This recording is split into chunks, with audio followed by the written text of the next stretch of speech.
This is the English Suite podcast. I'm Chloe DeFlumeri. On today's show, Christina Giska, Dr. Jessica Guzman, and I spoke with Luiza Flynn-Goodlet about the challenges and triumphs of creating and sustaining LGBTQ+ publications.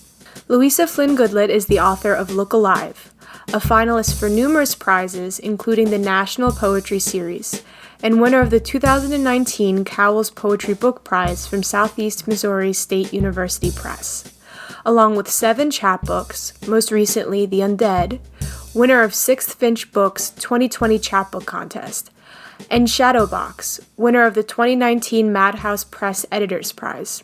Her poetry can be found in 5 Points, Tri-Quarterly, Pleiades, and elsewhere.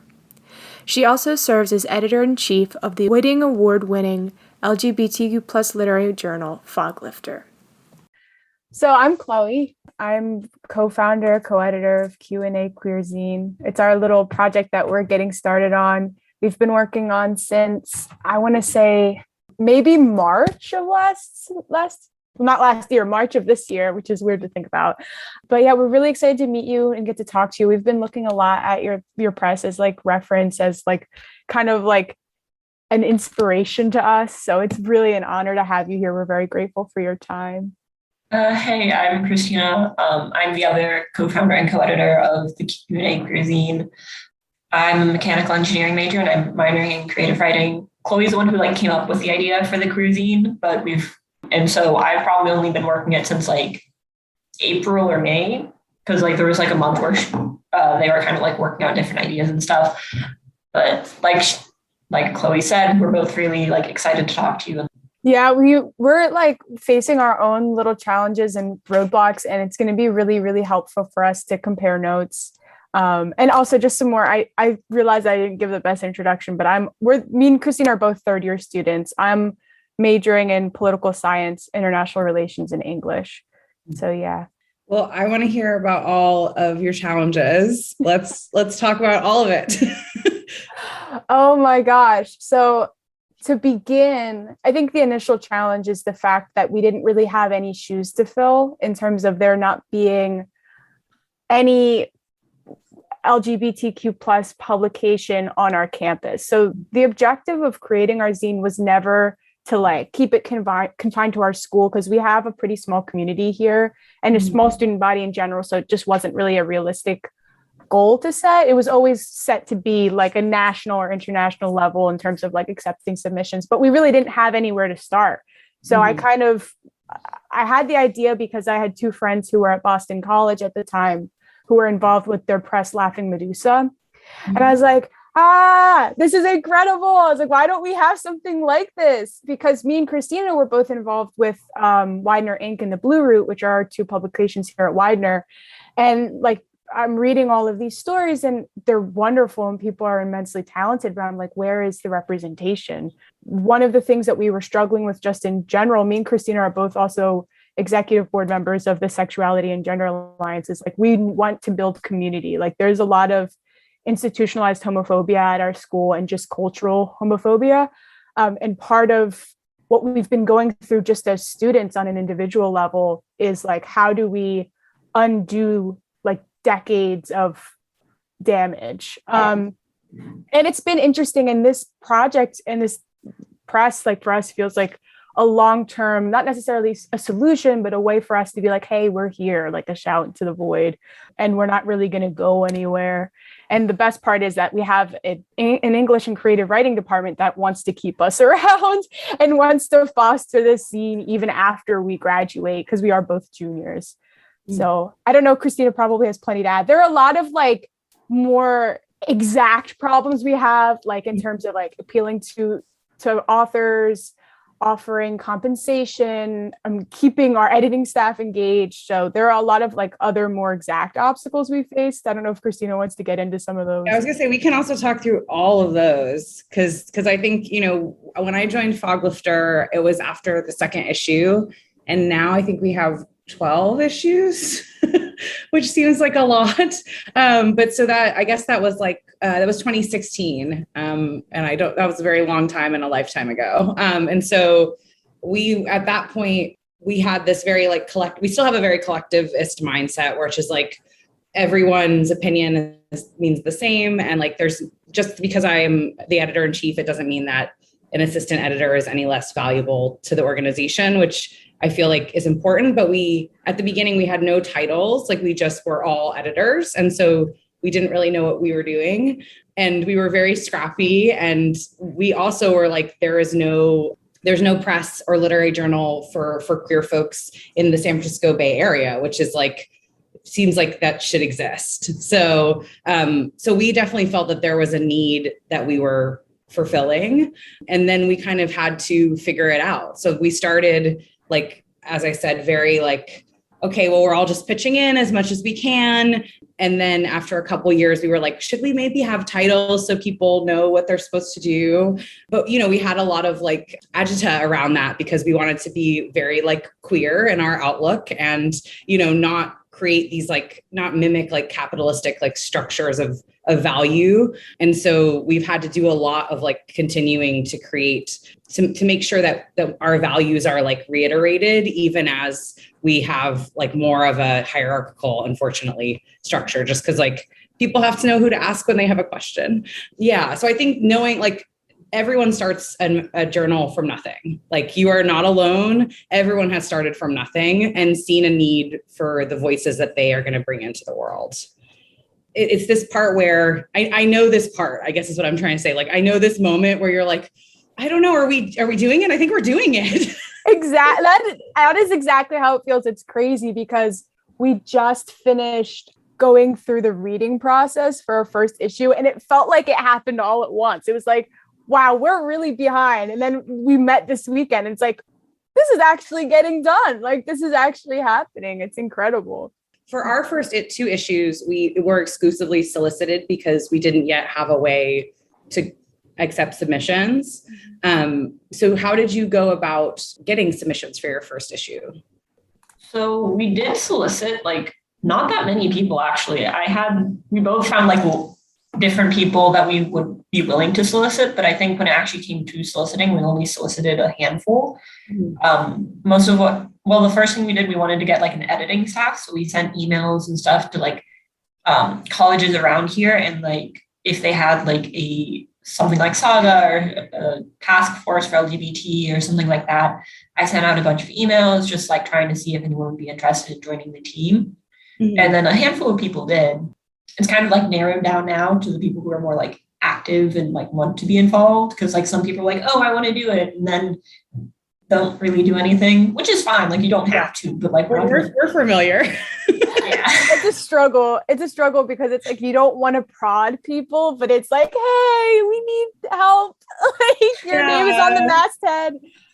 But yeah, in terms of submissions, I think only one person that I solicited actually said yes. And other than that, we were like in the nitty gritty of like Facebook groups, like submission, like open for submission.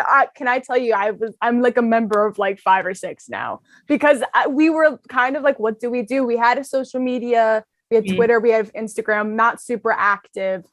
And other than that, like personal connections, asking friends. Some of our peers had asked their friends, a couple of other like classmates, which was really awesome. We got some really cool people to submit that way. But surprisingly, we've been pretty successful in terms of soliciting. We looked at other presses, like Bee Stung was another one that we were really inspired by. And we're like, I love them. Oh my God, I love Bee Stung so much. I can't even. But just looking at what types of writing are appealing to us, what types of authors are appealing to us, and going through that avenue in terms of solicitation, which again didn't really play a huge role, but we're looking to be much more intentional about our solicitations in the future. One thing that we struggled with thinking about was intersectionality in like appealing to authors. We do not have a broad amount of people of color submitting to our journal, and that's something that we're worried about. Granted, we don't have a broad amount of people submitting at all, and it is our first issue, but moving forward, that's something that we're looking more into. And I honestly wanted to ask you a little bit about how you, as Foglifter has expanded, how you've managed to appeal to a broader and more diverse group of authors. Yeah. So a couple things. The first thing is in terms of getting submissions, are you listed on Duotrope and New Pages? I think I tried to get listed on like PW or like one or two of those. But it said like you have to have like 2 published issues before you can be listed or something like that. Yeah, so you will soon. Okay, good. And then also Lambda Literary accepts call for submissions if you haven't put it out there before. So there was an obstacle with Lambda Literary. I forget what it was. I think we looked into it, and the process of getting posted wasn't like as straightforward as, like, it wasn't accessible. We didn't see how to do it. So I put in a request for information and I never heard back. Interesting that you say that, because we do it every single issue. And this last issue, I couldn't find where to submit it. Now that you say that, it reminds me that I couldn't find it. And we have a very close relationship with them.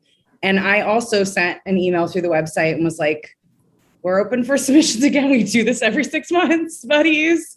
And like, I haven't heard anything back. So I know that their like blog and their website is under new, like they've just hired new people. And I think other people have transitioned out. So it may be we're in a flux moment.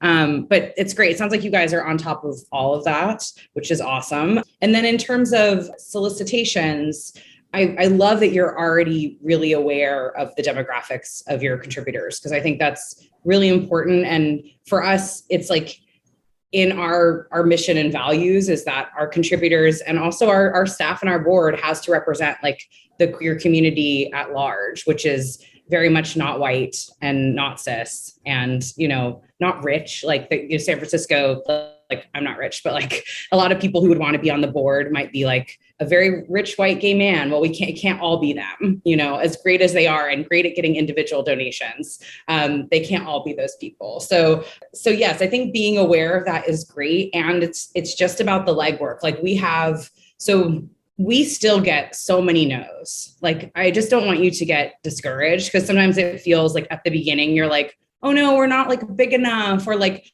but there are people who I have been like chasing down for like 4 years, and they keep being like, oh yeah, when I have new work, like, and then it's just, and then they publish another book. And I'm like, so you did have new work, didn't you? You just don't want to give it to me.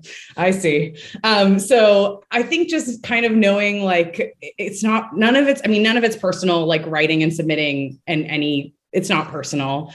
They have relationships maybe with other people at other journals that they may want to give their work to more readily. But just kind of keeping at it and keeping organized. Like we have a submission. And so we have a sheet that integrates everyone that we published. So all the contributors and then everyone we've ever solicited, so that we can check anytime we have an idea for a solicitation, anytime that person has ever been contacted, which is super important, because there are a couple people that we have contacted who've been like, we're not queer or trans. And like, you're like, okay, well, I'll make sure to note that, even though I thought you were. But yeah, so I think that staying like on top of that, I think that sheet is like 2,000 row. I mean, it's gigantic.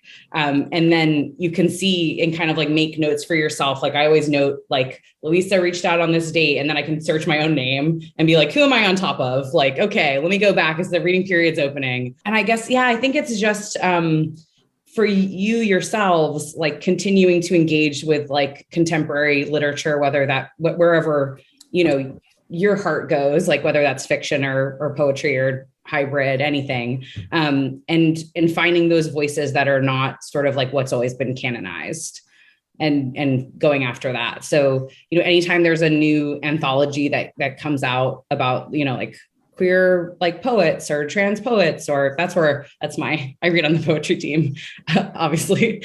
And so, yeah, that's what I follow. And then I like make notes for myself of who, so I guess it's just about staying engaged. And then also seeing people you said you have an active Twitter presence, seeing people who are kind of like coming up. So like you're looking at those smaller journals like Bee Stung, which is awesome. they're going to publish people that you're probably going to be able to solicit. And then people like remember that, I think that there are people that we solicited really early who have like always been invested in Foglifter. So if eventually you want to do fundraising or, you want to start to kind of like build the organization, as you said, to be more like national, international, you'll find that those people, they'll remember that you are, a journal that supported them early on. But yeah, I wanted to comment on the rejection thing. That was something. So at first, because like I don't have any experience soliciting people, I remember soliciting people and being so afraid to send the emails that they were like sitting in my drafts on Outlook. And I'm then so afraid. It's scary, right? It's so scary. And then like the rejections I got were like the kindest rejections I have ever, like Dr. Guzman told me it would be that way. I believed you, but at the same time I was still scared. And then when they came in, it's like, yeah, okay. And you move on and you solicit the next person. And oh my gosh, the idea of keeping track, like that's going to be extremely valuable for us. I can imagine it would be kind of embarrassing to like double solicit someone without like in some way acknowledging that you've reached out to them before, and really like because showing that like a commitment to that particular writer through acknowledging that you've reached out to them before, I think is really important, right? Because if you just drop in again a year later and you're like, hey, writer I really admire that I've never spoken to before, it's like, well, yes you did, and clearly you don't admire me if you don't remember it. So yeah. I mean, I think that at this early stage, you really want to be building institutional knowledge, because you all are committed to this project and you want to be here for a while, but not every single person is going to, be able to have such a like is going to be able to hold institutional knowledge like maybe you will be able to. People will dip in and out. And so you want to start building resources like that, and the same as like we have the templates for solicitation letters, we have like just creating templates, we have a gigantic Google Drive that we've upgraded the storage on several times because it's just full of the InDesign for every single issue. The like just everything lives there and we have access to it at all times. And so I think I would be thinking about saving yourself time in the future by making sure you don't have to like recreate resources. And like anytime that you make something, like if you have a drive or somewhere that you could put it, that you could all use it, that's going to really help you. Yeah, I recently realized, because a lot of the documents I was just doing for my personal Gmail, and we have a Gmail for the Q&A, and I recently realized you can just go to the one for the Q&A, and I was like, I could have been doing that. But so in the future, I'll probably do that. But it's very helpful. And then you can kind of evolve those and you can all have hands on it. If there's like, if language changes, like, this is very silly, but every single time that we open for submissions, I have to update the submission form letter because it says like, this is going to be our 11th issue, is going to be our 12th issues. Like, so you have to keep updating that so you don't like, embarrass yourself.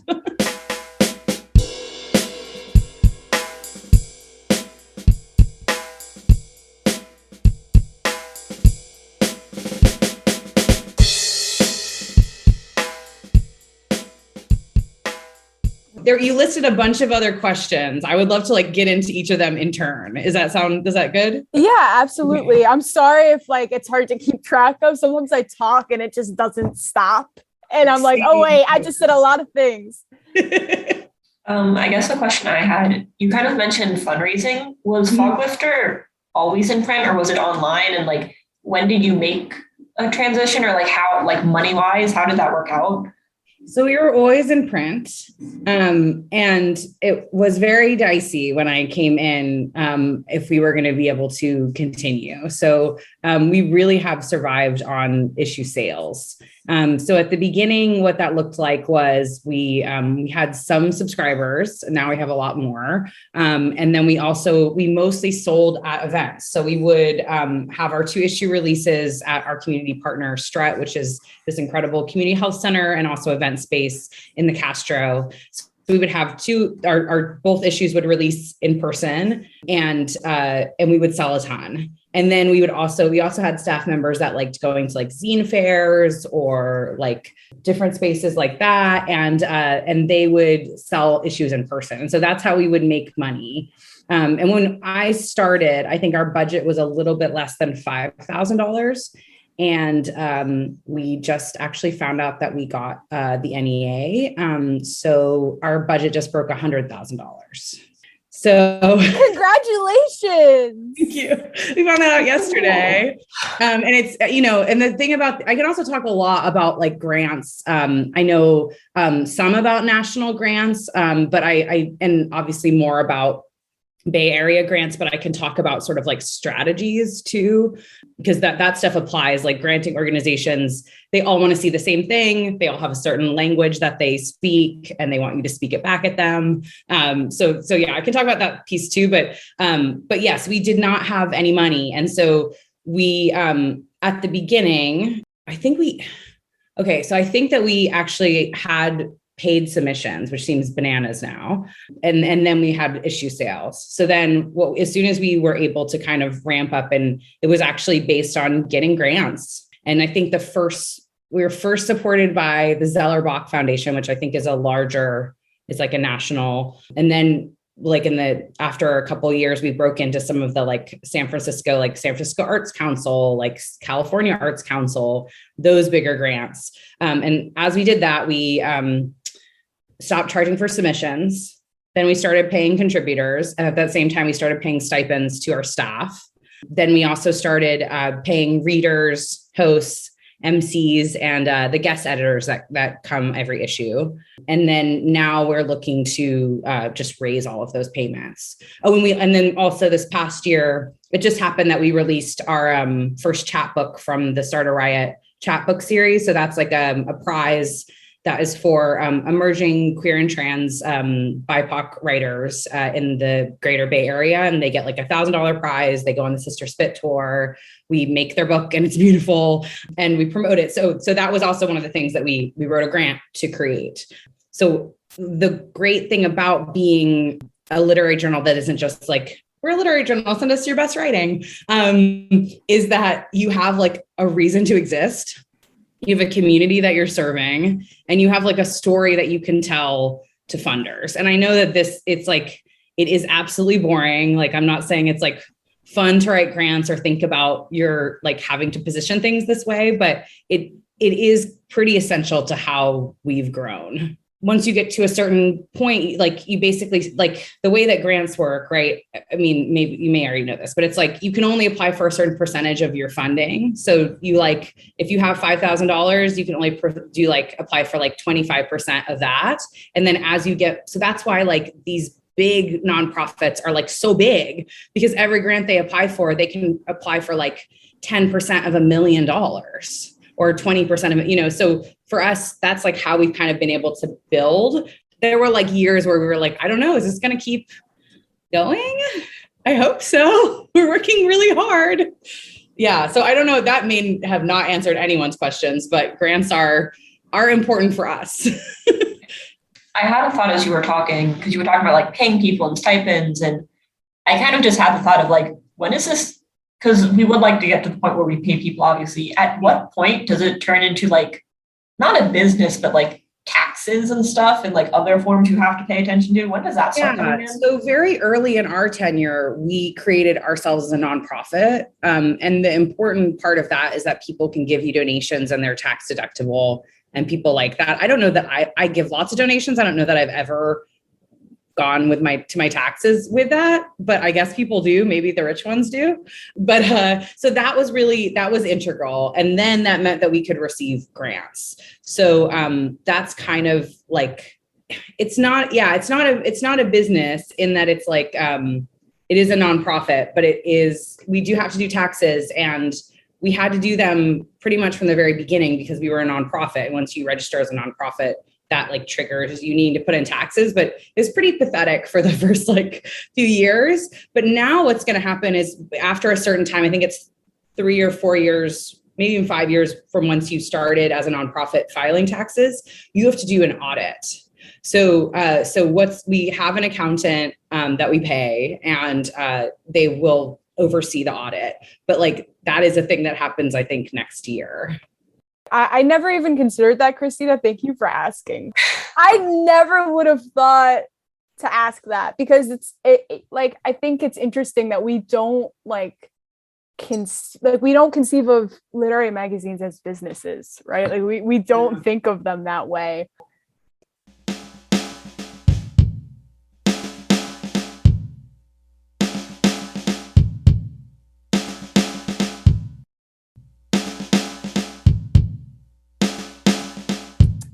I feel like for me, the biggest thing was honestly the non-hierarchical leadership, I think, was something that we're going to look into. Well, just to speak to the non-hierarchical leadership, we also have done, like, we continue to work on it. Like, we have a yearly retreat, and during that, we kind of like always refresh. So we did some work with the resources from, it's called Democracy at Work Institute. The idea behind all of it is like, no one should be hoarding power. Like, power should be always like easily shared, bring everyone into conversation. So like, we really try to not have like side conversations where we like talk things out or decide things as much as possible. We also have like a Slack. So like, it's easier not to just like, it's easier to break yourself of the habit of just like texting the other co-leader of the thing, or, you know, like, or the other particular person that you want to talk to, where if you put it in a Slack channel, but you just tag them, and that's obviously free. So like, then everyone can see what you're talking about and they can chime in if they want to. I think that's been great. And then if there's like something big, we have like a monthly editorial meeting, and the hosting of that, it like rotates. It rotates like via volunteer. So if people have, so like the next one that we have set up, this last month was dealing with like problematic submissions was like the big thing that we talked about for that. So it's like 3 hours. It's once a month on a Sunday morning at like 11, and so people had encountered some like upsetting submissions. And so we were trying to talk about how do we deal with them? And then also how do we kind of deal with them in a way that is not sort of punitive? So if there is a submission that, you know, it goes against our values, you know, includes like transphobia or racism or, you know, fat phobia or ageism or, you know, like, you know, ableism, like that, how do we want to put together a rejection, like a form rejection letter, but then have resources like to direct people to that are tailored to each of those things. So we're not just like, we're going to reject you with this form rejection letter and like block you, which you can do on Submittable, which I was also willing to do. I mean, I think that that's the other thing too about like being a leader, is that you can't just be like, well, this is what I would do. You know, like there's so many things where I come into a conversation being like, this is what I think. And then by the end, I feel completely differently because everyone is so incredibly talented and brilliant. But so they were saying like, we don't want people to feel like, you know, cast out into the desert. So providing like resources but also saying clearly, like, we're not accepting this because this goes against our values. And then also we're working on it right now, but we're going to add a values statement to our Submittable page and to our like submit page so that we can like link to that from that letter, and also people see it. So, and then we have a checkbox at the top of our Submittable form that says Foglifter is by and for LGBTQ plus writers. Please please confirm that you identify as LGBTQ plus. And then that's going to be the first part still. And the second part will be that your work like is in accordance with our values.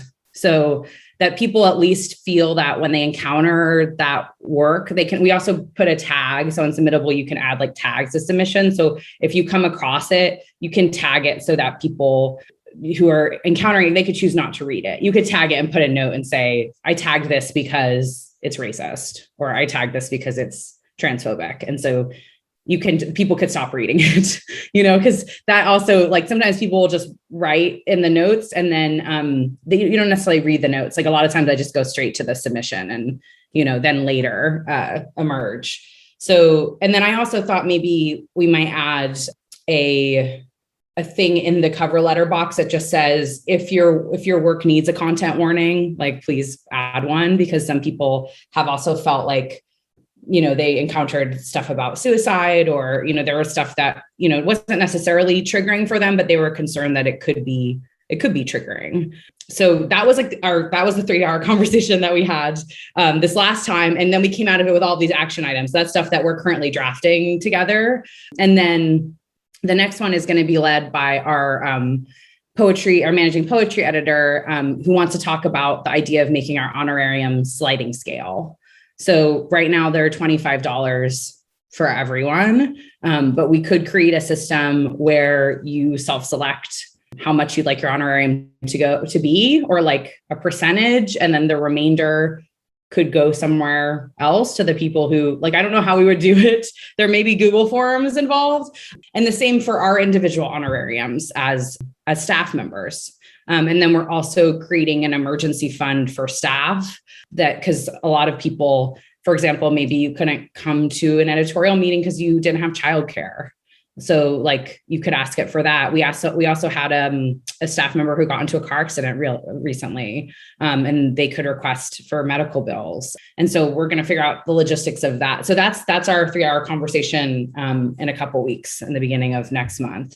And so I guess what I was saying all that to say, I wonder, was just making space to share power, and both of those conversations, including all of the conversations, except for maybe one or two every year, are not led by me. And that I do a lot of the admin work, the back end kind of work of that, creating the agendas and stuff, but sort of making sure if you are in a position of power, the things that you like to do, you give those away because other people like to do them too. And you what you don't want to do is create a situation in which you sort of become like a smog type on top of all of the jewels in the cave. And then people don't feel that they could come to you with things. People don't feel included. It is, I think, sort of having a more anarchist or queer punk aesthetic, which is, I feel like you guys get are there. I think that's what's always informed us, from not just aesthetically, because I do think you see it in our aesthetics, but also just how we want to be with each other is not informed by these capitalistic structures. And then also, especially if you're a white person, if you're a cis person, that you are really, really aware of who is holding power at the journal and how it ought not to be mostly people with those identities. For example, it isn't happening yet, but I'm going to shift out of this position within a year, and it's not going to be a white person leading the journal. And that's really important to us. And I think also just knowing it's not just that. It's not just to have someone at the helm who, better reflects our community and also has more nonprofit experience, because I don't, except for this, but also to know sort of where you've reached the end of your capacity. I've been in this role. I will have been at that time in this role for 5 years. And I through college and grad school, I was a waitress. Now I do editing and copy editing in my day job, which is I have a full-time day job. And so our organization is at this point where we need people who really have the nonprofit acumen, who can kind of be the artistic and organizational visionary for this next step. And so I think just checking in with yourself, and it's really important to know what you're good at, and then also maybe what you're not so good at, and what you could learn from more. So I don't know. And yeah, just not getting stuck in being open and not getting stuck in the way that things have always been done, because I think that's how institutions kind of calcify and don't grow. Thank you. Yeah, I think that was so wonderful. I know we're just about out of time, but thank you so much for coming and for speaking with us and sharing your knowledge and experience, which is so incredibly valuable. It really means a lot. And I'm just so excited that, we were able to meet. Anything else anyone wants to say before we say goodbye? Just thank you so much for talking to us and talking about the things that you went through when you were starting, and kind of looking ahead to stuff we hadn't really thought of before. So just thank you so much for talking to us and all of the advice.